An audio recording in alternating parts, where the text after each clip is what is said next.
want to make sure that our users are always being directed to the right page. They're telling Google, don't list this website on Google. Don't don't index this page. Local SEO is, dare I say, deceptively simple, but even so, there's still so many businesses that just mess it up completely.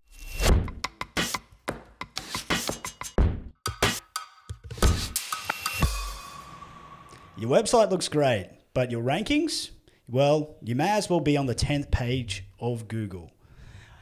Today we're on the show, we're going to be talking about common mistakes that hurt your SEO rankings. And with me is Luke, our in-house SEO expert, one of our experts. He is one of the best. He claims it. I don't know that I do. No, you're fabulous. You're great at what you do. I'm not the biggest SEO expert. You are here, so you're here to help educate our audience on some of those common mistakes. Yep. First mistake, we'll start with, I guess, what could be like the foundation of SEO, technical SEO, right? Yep. So what are some common technical SEO mistakes that could be hurting businesses' website rankings, Luke? Yeah, so obviously technical SEO is kind of the under the hood sort of stuff. It is a little bit more technical, as the name implies.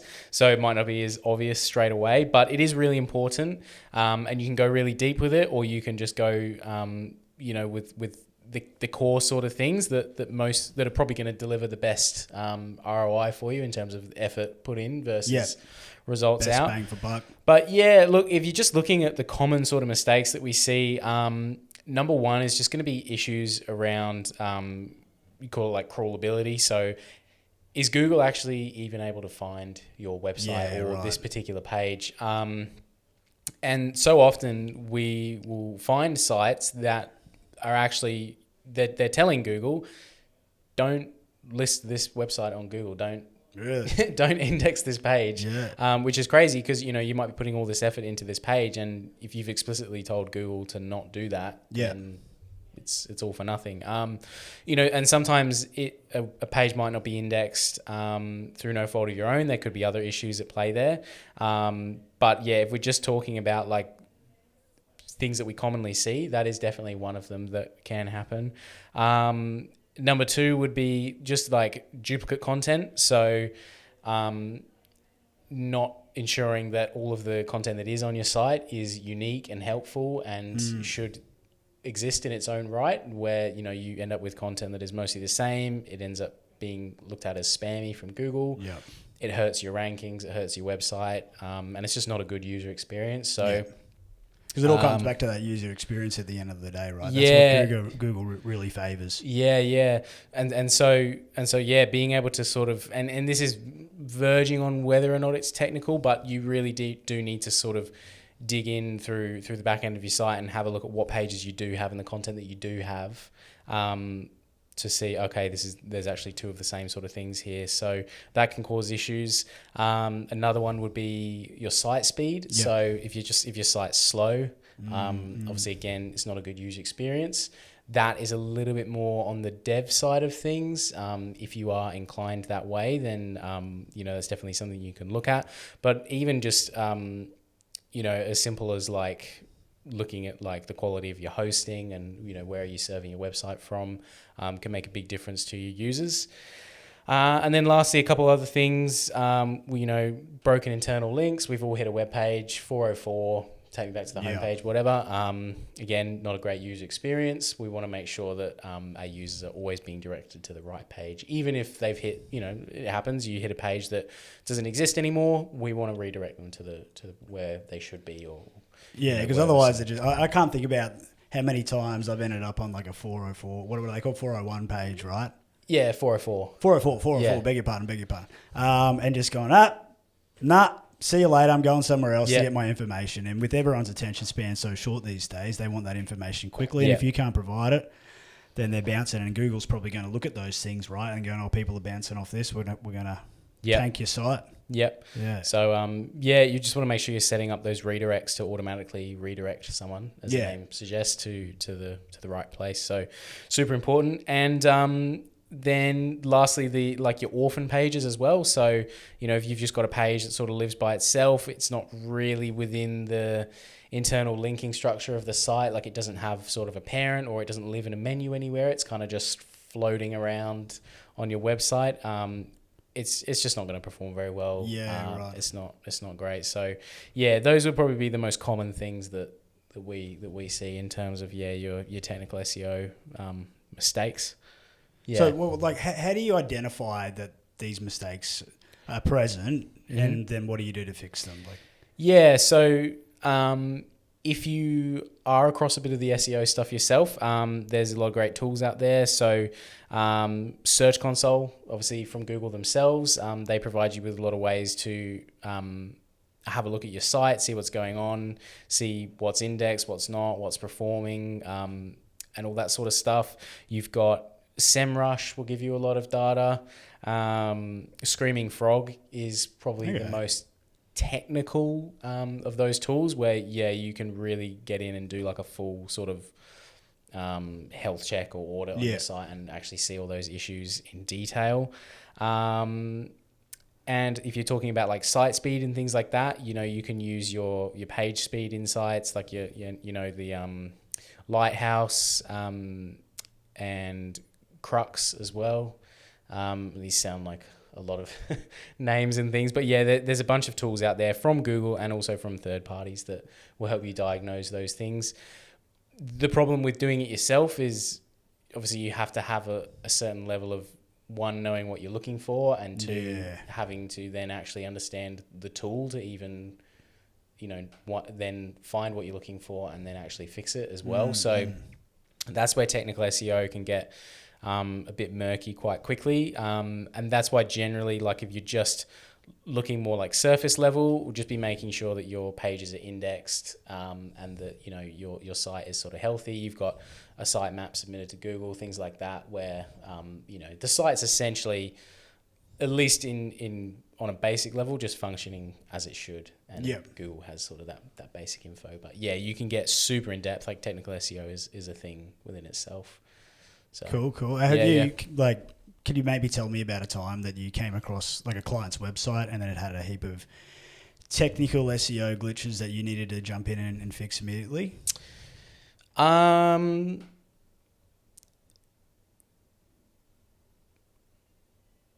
mean, we see a lot of issues with most sites, to be honest. Okay. Some are worse than others.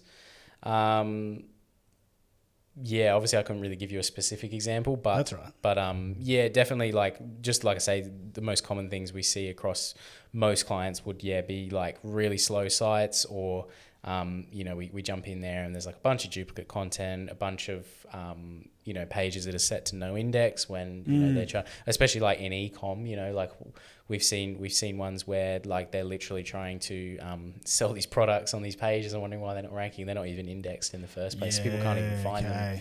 They're not even on Google at all. That's not at least not publicly visible. So it's quite common, more common than you think. So definitely, if you don't have the know-how or experience to do it yourself, definitely look at speaking to someone who does, or an agency that is able to look at that for you and do a bit of an audit, or look at it as part of like an SEO campaign to address that for sure. Cool, awesome, man. Yeah, no, I appreciate you talking about that one. Yep.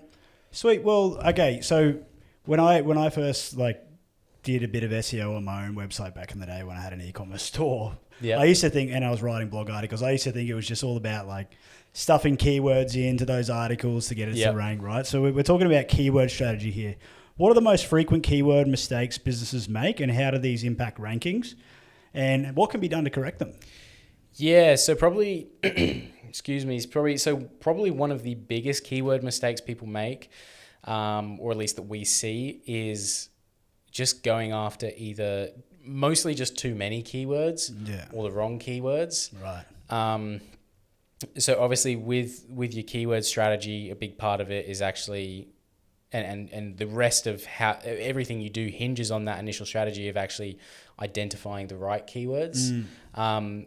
So you want to make sure that you're going after, keep it probably narrower than you think.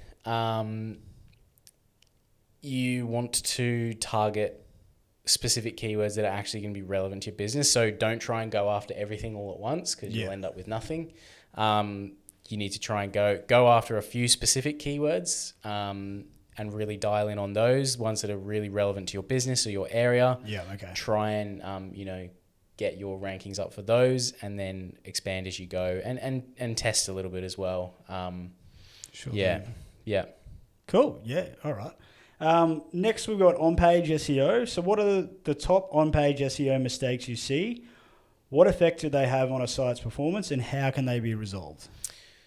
Yeah, so probably some of the biggest things we see are the either like no heading tags is a big one, or just incorrect heading structure in general. And if you're not aware, so your heading structure will be essentially like if you imagine like a book. Yeah. You're kind of telling Google, hey, you imagine you have a title of the book, or the chapter.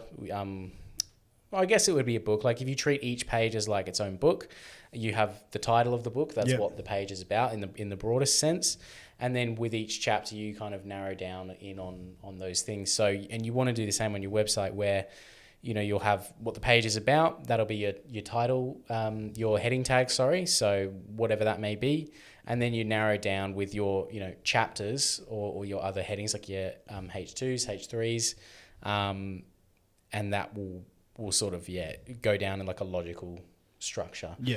So people just, either not doing that at all, or it's way out of whack, or that's super common. Another one would be with your meta descriptions, either just being,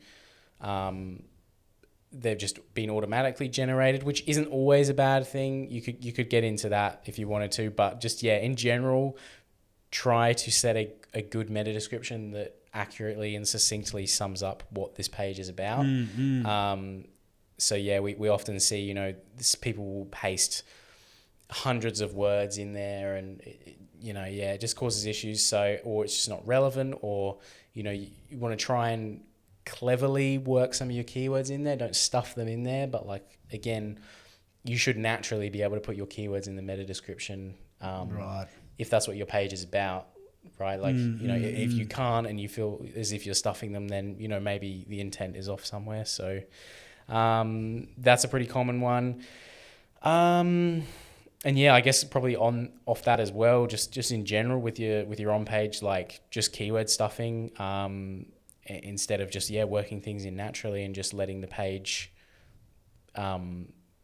be what it is and be about the topic that's on the page, rather than trying to like force that relevance in there. You should be able to get that relevance naturally with those keywords, if you've actually created a page that is true to the intent of what you're trying to do with it. So pretty common ones there. It comes back to that customer experience, right?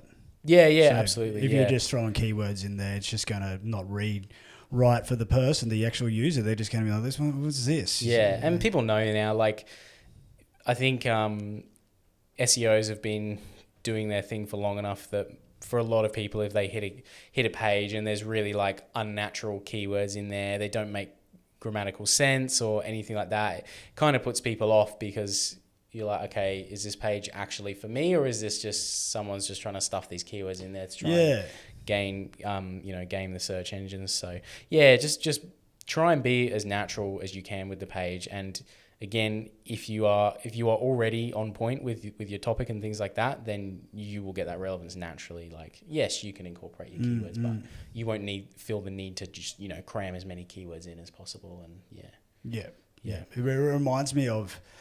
Do you ever remember when you just come across these sites and they just felt like you're like, what is this rubbish? Like you're looking for certain information, and they were just these old, I don't know what you call them, like black hat sites or whatever, or I think they have like it's an old SEO strategy. But I just remember coming across these websites and going, what is the information on this page? It's just mumbo jumbo. It was like that quite a while ago.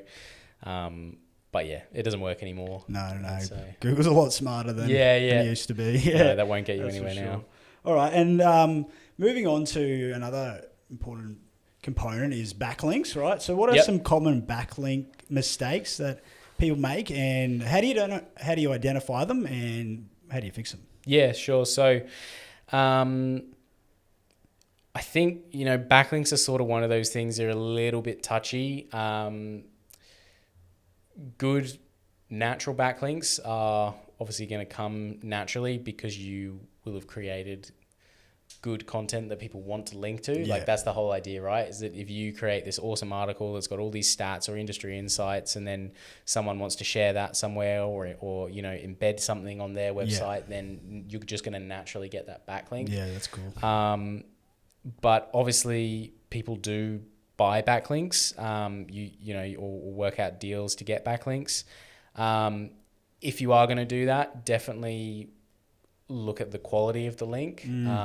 I think having one good link is going to far outweigh having 10 to 20 crappy backlinks that have little to no traffic, are not relevant to what you're doing. Like if you have a website about cats and then you're getting a backlink from a website about, I don't know, boats or something. Like, it's not relevant. There's no reason that, like, naturally that person with that website would want to link to yours. It looks sus to Google. It's not going to fly. Backlinks are, you will naturally get backlinks if you're just creating good, authentic content that is helpful to people. And if you are going to try and negotiate backlinks or, do backlink outreach, then just make sure that it's relevant. Make sure they've actually got traffic, and that the link is actually going to be quality and be relevant to your site. Yeah, and it's quality traffic too, right? Yeah, exactly right. Yeah, that they're getting quality traffic, not just spammy traffic to their website. Yeah, cool. All right. And last but not least, we're moving on to local SEO. So what are some of the most overlooked SEO mistakes? How do they affect local rankings, and what steps can businesses take to improve this? Yeah, so local SEO is,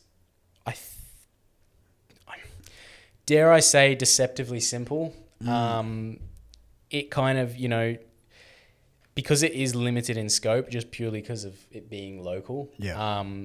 There's kind of, to a degree, there's only so much you can do, but even so, there's still so many businesses that just mess it up completely. One of the biggest ones is we call it like a NAP, however you want to say it. It's just your name, address, phone number. Having that consistent across all of your touch points with Google. So whether that be your, social media, your Google business profile, your website, your any local listings or citations you have, like on yellow pages, white pages. Make sure that what you put down, your business name, is actually what's listed on your ABN or your official business name or your website. Like, it all matches exactly. You're not calling yourself something here and then something else here. It creates confusion. It's not good. Same with your address. If you've got your address as one thing here and then one thing here, then it's like, well, what is your address? Like, Google has to work out that consensus of like, cool, this is a legitimate business. This is what their info is. We know this because we have multiple verified and trusted sources that all say the same thing. Right, okay. If you start messing with that, then that all goes out the window, because then we can't make a clear distinction of what's going on. And again, it's the same with the phone number, the same sort of principle. And obviously those things change over time. Like, you might move addresses, you might update your phone numbers and things like that. So it's always an ongoing thing. But just try and stay on top of that and make sure that information is consistent. So that's a big one. And I was just going to say, so could you offer any tips for businesses how they could stay on top of, because they could have their address in many places all over the internet, right? Could you think of a way that they could keep track of all these places, or what are the citations that they have? Yeah, there is. There is a bunch of programs that will do that for you. I mean, it's pretty in depth, like going on a whole nother tangent. But there are programs that will do it for you, and sort of find those citations where they're living.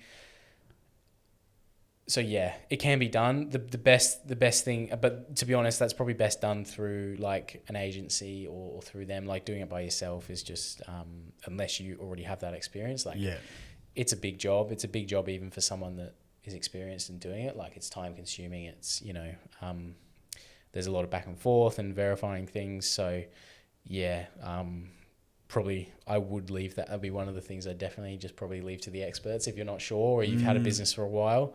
I'd probably would look for some help to do that because it's not so straightforward, and if you mess it up, it's going to cause you some issues as well. So yeah, fair enough. Yeah, but yeah, biggest thing, like if you can and oh yeah, I've got that Yellow Pages account, I know I've done this, whatever. Just go in and just keep them updated, make sure they're updated. Or if you're doing a new business, just try and keep it consistent from the start. Would be the biggest thing for the NAP.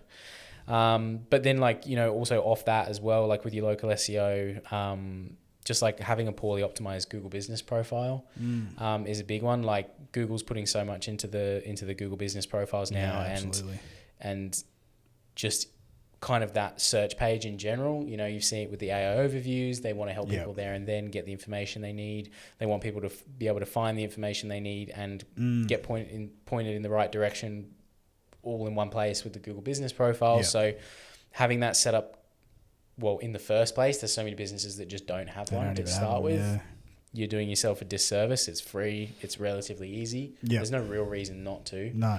Unless for whatever reason you don't want the business. But yeah, and actually spending the time to optimize it and just put all the information in there that's relevant to your business. Make sure it's updated. Make sure you're responding to reviews. Make sure you're at least somewhat regularly uploading photos or maybe making a post on there. Or there's a bunch of different things you can do. If you sell products, you can list your products and services on there. Like it really is. If you haven't looked at it in a while, it really is so much more of a hub for your business on the results page now. So don't ignore that. Like that's probably one of your strongest assets as a local business, with your local business SEO. Unless you're actively trying to not have more customers, like if you're already super busy and you're like, oh man, I don't want more business, then sure, but who doesn't want more business? Yeah, the banks never fall. That's it. So yeah, don't ignore that one. Don't ignore your Google business profile and make sure that it's all correct and up to date. Same with your name, address, phone number. Like it's just all your foundational business stuff. So don't miss that. Again, kind of tying into the name, address, phone number stuff, just making sure that if you don't already, try and build some of those citations. And when I say citations, I mean, like we said, like your Yellow Pages or any of those sorts of websites where you can just upload your business information into, people can find you, like a directory. Build some of those out. Like they're some of the most powerful, we were talking about backlinks earlier. They're some of the most powerful links you can get. Especially initially, and 9 times out of 10 they're free. And they're quite authoritative as well. So they're a really strong signal to Google that, hey, yeah, this is a legitimate business because, and if you think about it, any legitimate business wants to get found. They want that business. They want people to be able to find them. So if you're not in those directories with those citations, then you're invisible. Yeah, pretty much. So that's a good one. And yeah, like I said before, make sure that you are actually responding to reviews. Like if someone gives you a great review, say, give them a thumbs up, say, hey, thanks for the review. Like really appreciate your business. It goes a long way. And same with your negative reviews. Like if you get a bad review, try and work it out, resolve it. That can go a long way as well. Not only just for showing Google that you're active and engaged with your customer base or community, but also for any potential future buyers, if they see a bad review and go, oh, what's this? And they see, oh, actually, this was a misunderstanding. The person left the review. The business owner was really good about resolving it or clarifying the issue, whatever it was. Just a little bit of effort for that communication. All those things really stack up with your local SEO. So, yeah. Perfect. Maybe the big ones or at least the most foundational ones. Most foundational ones. Yeah. Yeah. I mean, we could probably go into a podcast on each topic, really, couldn't we? That's it. Yeah, I just had to keep it surface level for you because otherwise we would be here for hours. Just like you say, it would be a podcast on each of those topics. Yeah, yeah, absolutely. But Yeah. Luke, thanks for taking the time today to No dive worries. into this episode. No worries. We've been discussing the common SEO mistakes that hurt your rankings. You're here with myself and Luke with Chats with the Selenites. And until next time, keep it. I got nothing for it. We'll see you next time. See you next time.